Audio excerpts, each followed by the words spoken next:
मेरा तुम्हारा छोटा बड़ा तुम्हारा पराया मन से मिटा दो, फिर सब तुम्हारा है तुम सबके हो। इतिहास कहता है कि कल सुख था, विज्ञान कहता है कि कल सुख होगा, लेकिन धर्म कहता है कि मन सच्चा हो और हृदय अच्छा हो तो हर दिन सुख होगा। जीवन ना तो भविष्य में है ना ही अतीत में, जीवन तो केवल इस क्षण में है, अर्थात इस क्षण का अनुभव ही जीवन है। आज जो तुम्हारा है पहले किसी और का था और भविष्य में किसी और का होगा। परिवर्तन ही संसार का नियम है। जो लोग मन को नियंत्रित नहीं करते हैं उनके लिए यह एक दुश्मन की तरह काम करता है। एक व्यक्ति जो कुछ भी चाहता है वह बन सकता है यदि वह विश्वास के साथ उस चीज पर चिंतन करता है जो वह चाहता है। मनुष्य अपने विश्वास से निर्मित होता है।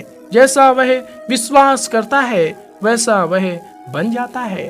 अपने अनिवार्य काम करो, क्योंकि काम करना वास्तव में निष्क्रियता से बेहतर है।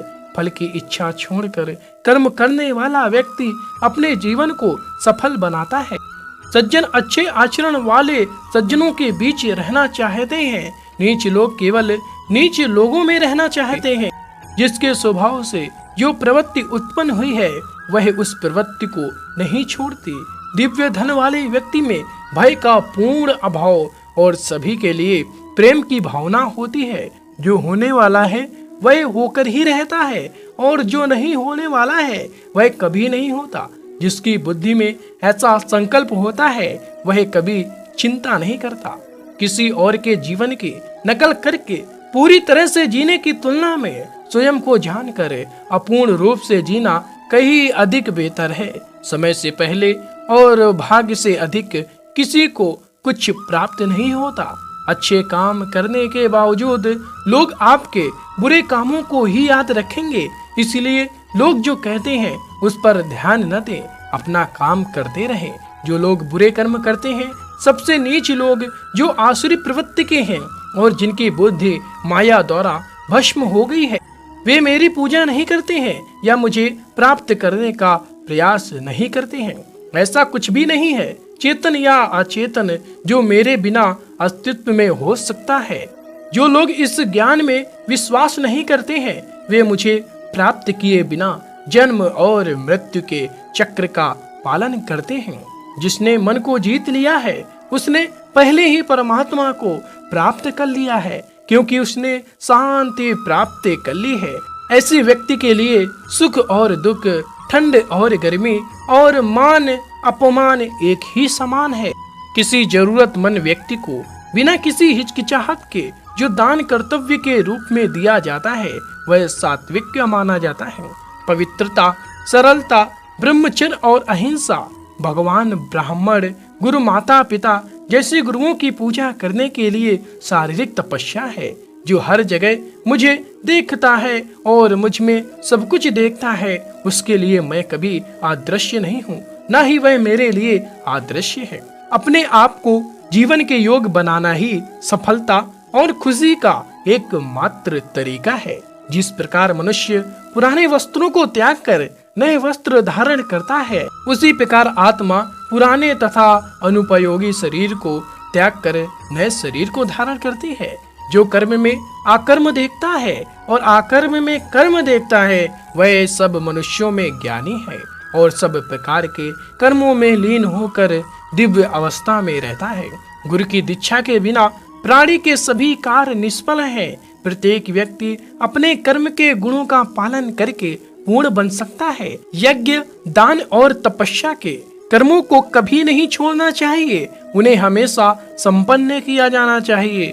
जो मनुष्य ना तो कर्म के फल की इच्छा करता है और ना ही कर्म के फल से ग्रहण करता है वह सन्यासी कहलाता है।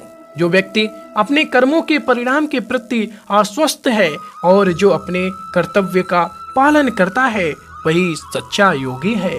जब भी और जहाँ भी अधर्म बढ़ेगा मैं धर्म की स्थापना के लिए अवतार लेता रहूंगा। मैं हर युग में भक्तों को बचाने, दुष्टों को नष्ट करने और धर्म को फिर से स्थापित करने के लिए प्रकट होता हूँ।